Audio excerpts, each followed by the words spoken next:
दुर्गा दाई के मोला जाना है दुर्गा दरबार। सब जन लंदन पेरिस घूमे मोर सपना डोंगरगढ़ धाम के। मैं भक्त हूँ दुर्गा दाई के मोला जाना है दुर्गा दरबार।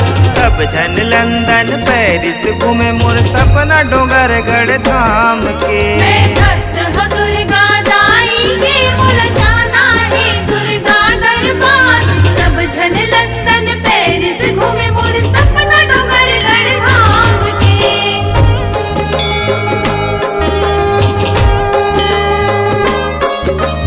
सुन सुन सुन माँ दुर्गा सुन, लागे मोला तोर भक्ति के धुन।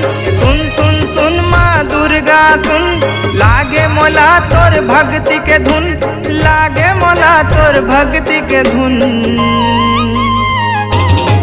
मैं भक्त हूँ दुर्गा दाई के मोला जाना है दुर्गा दरबार। सब जन लंदन पेरिस घूमे मोर सपना डोंगरगढ़ धाम के।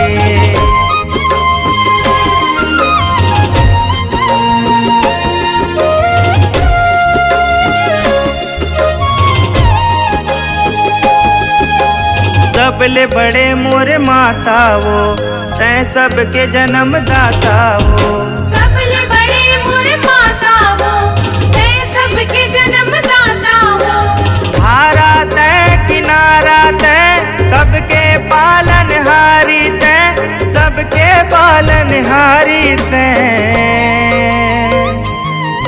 मैं भक्त हूँ दुर्गा दाई के मोला जाना है दुर्गा दरबार। सब जन लंदन पेरिस घूमे मोर सपना डोंगरगढ़ धाम के। मैं भक्त हूँ दुर्गा दाई के मोला जाना है दुर्गा दरबार। सब जन लंदन पेरिस घूमे मोर सपना डोंगरगढ़ धाम के।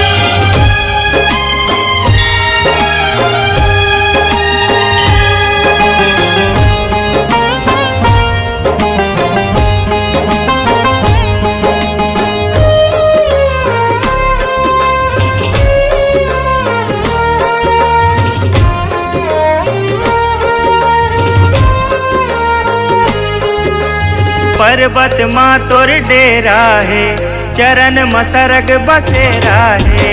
पर्वत माँ तोर डेरा है, चरण मसरग बसेरा है।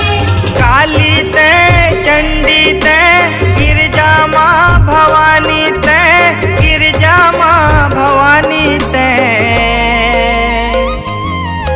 मैं भक्त हूँ दुर्गा दाई के मोला जाना है दुर्गा दरबार। सब जन लंदन पेरिस घूमे मोर सपना डोंगरगढ़ धाम के। मैं भक्त